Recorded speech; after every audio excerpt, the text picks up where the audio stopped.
Right breaking చూస్తున్నాం. CM Revanth Reddy phone tapping కేసులో కీలక వ్యాఖ్యలు చేశారు. ఫోన్ ట్యాపింగ్ కేసులో అరెస్టులు కాకపోవడానికి కారణం ప్రభాకర్ రావును 20 నెలలు అమెరికాలో దాచిపెట్టడమేనని అన్నారు.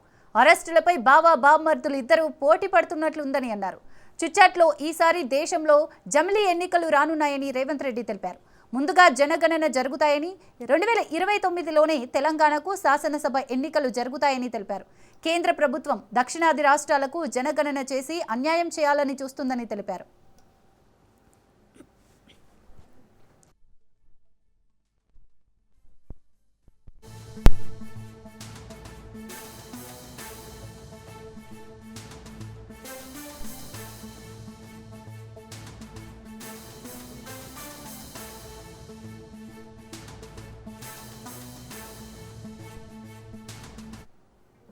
CM Revanth Reddy phone tapping కేసులో కీలక వ్యాఖ్యలు చేశారు. ఫోన్ ట్యాపింగ్ కేసులో అరెస్టులు కాకపోవడానికి కారణం ప్రభాకర్ రావును 20 నెలలు అమెరికాలో దాచిపెట్టడమేనని అన్నారు.